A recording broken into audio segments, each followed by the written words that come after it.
Hey guys, so today I want to talk a little bit about the book that I read recently, and it's called Die with Zero. Now, it does sound a little odd, and you may be thinking, Die with Zero, some 70-year-old dude is on his deathbed and he's about to blow all his money. Well, that's not how the book generally is. It's pretty different from that, but it's more of like a clickbait book title if you think about it, but I guess it's not really clickbait.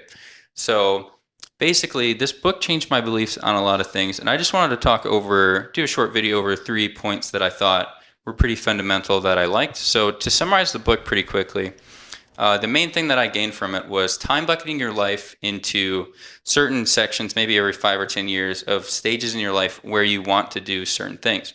Like, let's say I want to go backpacking across Europe. That would probably be along the stages of maybe around 20 or 30. I probably wouldn't want to do that when I'm 70. So that was good in having organized. But the the main point that he talks about here is not hoarding all of your money and saving it until you're 60 or 70 and you go to do those trips or experiences that you've always wanted to do, like backpacking across Europe, going to the Alps, or seeing new cities like Germany or things along those lines, or in any country, really. And you're 60 years old and you've saved all this money to do those experiences, but it's not the same because you can't do the same things when you're 60 that you could do when you were 20. For example, maybe you wanted to do a 20-mile hike or a 16-mile hike. You probably wouldn't want to do that when you're 60 years old. Maybe you're in good shape, I'm not sure, but it would be harder to do. Whereas if you're 20 or 30, definitely a lot easier to do.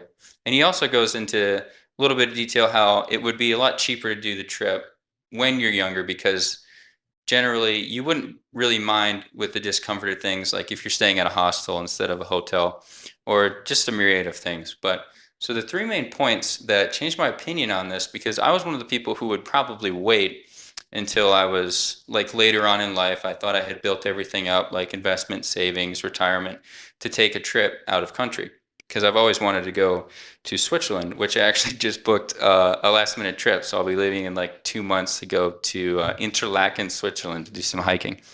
But the three main points here that stuck out to me were uh, not delaying joy. So that's an interesting point, not delaying joy. How can you do that? Well, for me, thinking about not delaying joy is related to travel because I live below my means pretty heavily. So there's always extra money that I could do things with, but then it just goes into investment or retirement. And then sort of in the back of my mind, it's always like, okay, I'm gonna go to Europe eventually. Like I'll plan this trip. And then it pushes to the next year, and then it pushes to the next year, and then it pushes to the next year. But will you ever actually go? That's the real question. And thinking about it after reading this book and just reading that line of not delaying joy, um, and just thinking when will I actually go? Like, if not now, when? I think that's an Arnold quote. If not me, who? But that's a really stuck into my mind recently. And thinking about that more and these other points that I'm about to get into actually made me book my trip. So that was a big one for me. So the second one, he talks about time bucketing and how you can time bucket your life. It doesn't have to be super precise. I'm not a super precise goal person. I just have a general idea in mind. I more do habits every single day that helps me compound, whether it's fitness or reading or getting certifications in cybersecurity or something along those lines. For me, it's just compound effect. So I'm not generally the person who has like some Excel spreadsheet of everything written out for their entire week or month or year, let alone. So basically, the idea of time buckets is time bucketing your life into maybe 5 or 10 year gaps on when you want to do things. So you don't have to pick an exact date, but like by my 20s, I would want to have backpacked Europe. By 30, maybe you want to go to Munich, Germany and explore. And then by then, maybe you want to go to Greece or Italy or certain experiences, trips, or really just anything that would be the best time to do it in that period of life.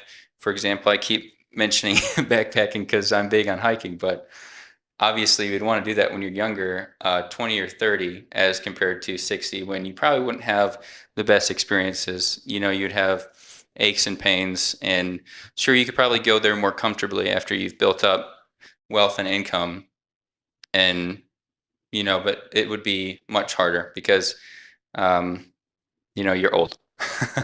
So the third point that stuck out to me is money might be worth more when you're younger as compared to when you're older.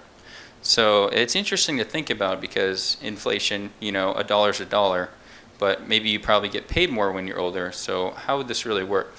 Now, the basic idea of it is you use less if you were traveling when you're younger. So if I'm taking a trip overseas, I would have, right now, I'd have absolutely no problem staying at a hostel and just having a room with other people. I mean, hopefully I wouldn't get attacked or anything. I don't know. I haven't stayed in a hostel before. But there's a lot cheaper things you can do, and you're willing to take a flight that is 8 hours longer and you have a 4-hour layover than other flights because, you save like $200. Or you're staying in a hostel as compared to a hotel because a lot of places, especially out of country, are very expensive to find housing there. So it definitely goes farther when you're younger because if you think about it, if you're 50, 60, 70, you probably wouldn't want to do those things. It would probably be a lot harder for you as an old man to go into a hostel with a bunch of young people and sleep on an uncomfortable bed, and then the next morning you're trying to hike 15 miles.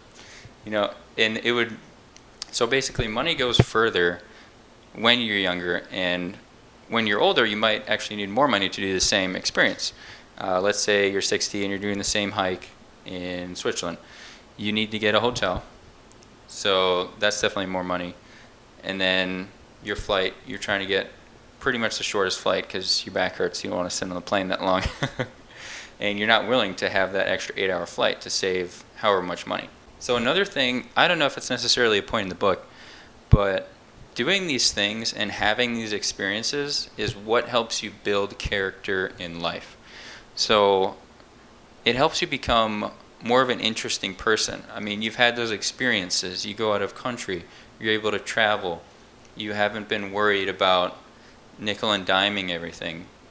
You're willing to take those experiences now and maybe have a little less money the next 2 months to put in your investment. That's fine. But having the experience is much more valuable than having a couple extra $1,000 in your bank account. And that's what I've been thinking about a lot recently, because you sort of get into this cycle after you go into the corporate world, at least for me after college, and it's just another day, another day, another day. And then it's paycheck. Okay, you have this percentage going to your retirement, this percentage you put into something else, and then the rest you can invest on your own, or maybe you have it in like a high yield savings account, and then it just sits there. And then you think to yourself, what is the point? What is the point of all this? What is the point of getting this money? I'm not doing anything with it. I'm just going to work, I'm coming back, I'm doing my hobbies and hanging out with friends. But you have this extra money that you're not doing anything with. And basically, I think that's pretty much what this book is geared towards people. It's probably not, he does mention an experience where his friend took a trip and he had to take out a loan to go overseas, and it was the best experience that his friend's ever done because he pretty much just full sent, and that was the best time in his life to do it.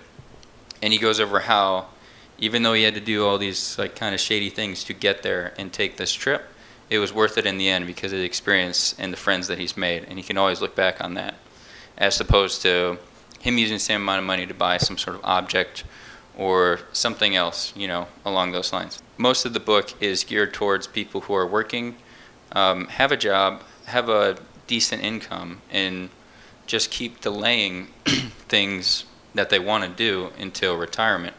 And I was definitely getting into this cycle of just not taking the trips that I wanted to do and the things that I had always planned to when I was younger. And then it was always the next step. Like in college, it was like, right when I get out of college and I get this corporate job, then I'll be making X amount of money, and then I can do this, and I can go overseas, and I can travel and have all these fun experiences with friends.